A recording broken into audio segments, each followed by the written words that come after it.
Phoenix Lady here. I've decided to try a different tack on sharing my road trips. Instead of doing an entire trip, which can add up to several hours of footage and be boring to watch for people not interested in geology, I'll try shorter videos focused on one point of interest. Today's bit of video comes from our trip on September 10th, 2020, along Montana 1 through Anaconda, past Georgetown Lake to Phillipsburg and up to Drummond. Just north of the dam on Flint Creek, which flows north through Phillipsburg to Drummond, where it joins the Clark Fork headed west, we passed some incredible road cuts in 1.5 billion year old rocks. I was so impressed, we turned around at Drummond and came back up the creek to get even better views. I'll share those now with a brief explanation from Roadside Geology of Montana, 2nd edition, about what we're actually looking at.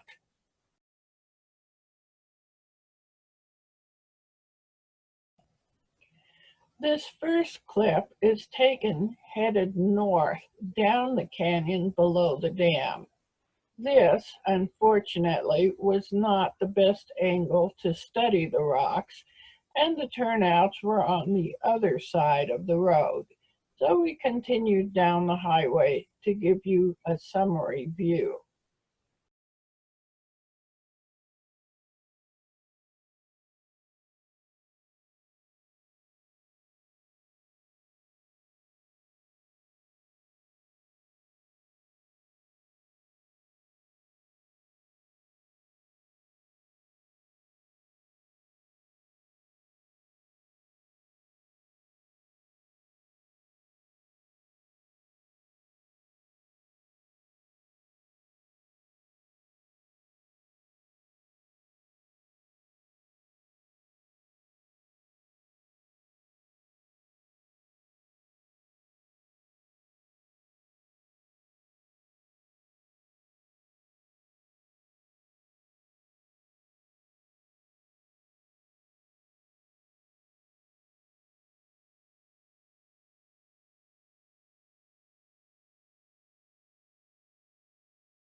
I've cut out the road trip up to Drummond and back. We're now headed back up the canyon.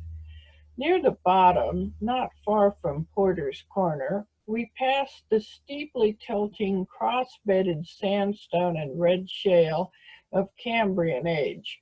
Roadside Geology explains how they came to be. Quote, a rising sea that transgressed west to east across the continent around 520 million years ago deposited these marine sedimentary rocks.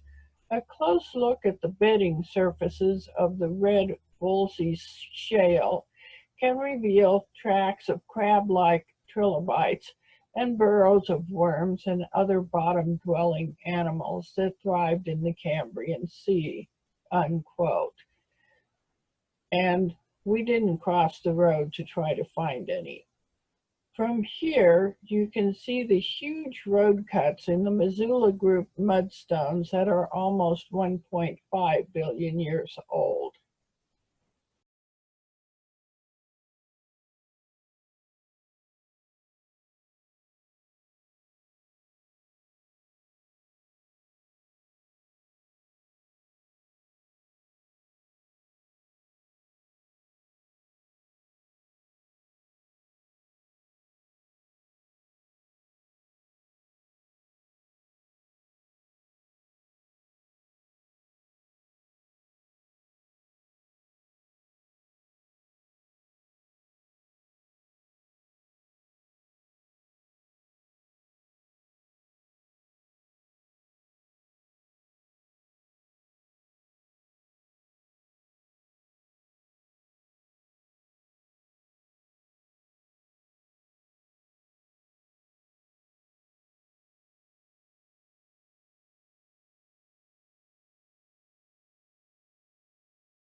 Here we can see the steeply dipping red rocks held in place by rock bolts and nets to keep them from taking out people, cars, even the road itself. In between clips here, I shared the Roadside Geology of Montana with a couple headed in the opposite direction. The lady's brother-in-law co-authored the Roadside Geology of Florida, which I've read several times. Small world, eh?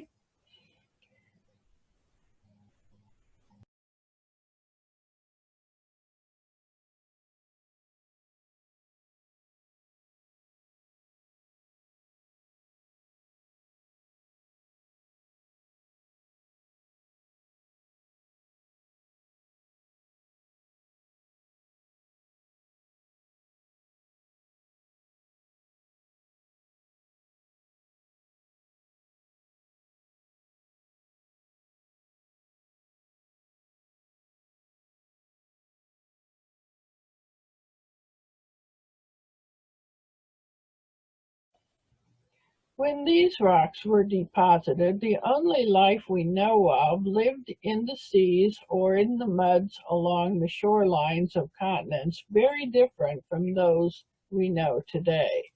They were all bacteria or single-celled plants living in colonies, just beginning to emit free oxygen as a waste product. Everything was different back then, but these simple cells were your ancestors.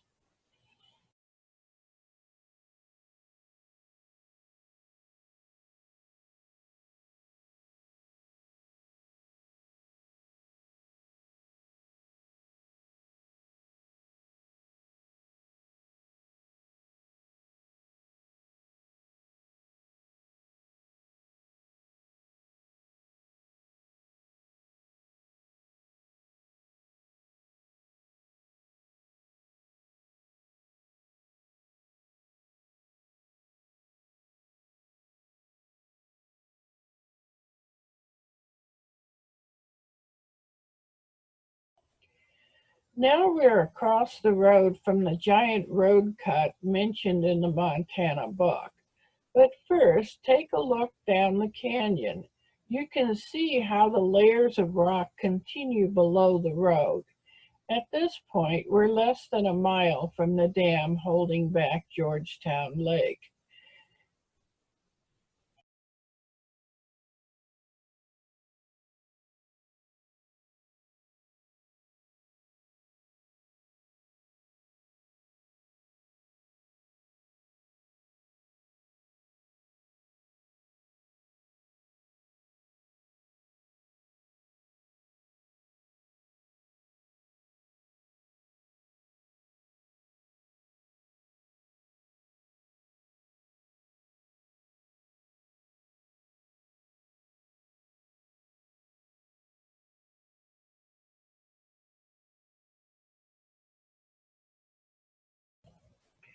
Before we take a look at the big road cut, I wanted to get a closer look at how these ancient rocks are built of really thin layers of mudstone. Now let's take a look at the road cut. According to Montana Geology, quote, a giant road cut 3 miles east of Porter's Corner on a steep highway grade exposes sloping surfaces in red Missoula group mudstones. These spectacular exposures are full of perfectly preserved mud cracks and ripple marks that look like they just dried up yesterday. But yesterday was nearly 1.5 billion years ago. The mud cracks formed in two stages. The smaller polygons with thin cracks penetrated to shallow depths first. The larger ones formed later when larger cracks penetrated deeper into the drying mud. The symmetrical ripple marks formed when wind gently blew across shallow standing water, creating currents that moved sediment back and forth, building evenly spaced symmetrical wave ripples.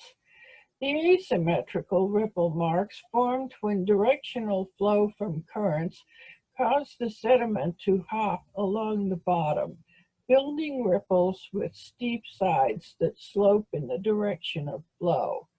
If you run your finger over the ripples, you might be able to figure out which process formed the ripples, unquote.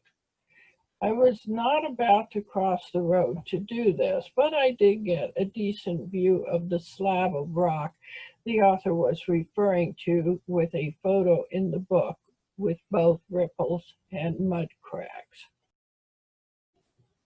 I hope you've enjoyed this short trip back into deep time and that it has helped you remember reality is ever so much more incredible and fascinating than it might seem at first glance.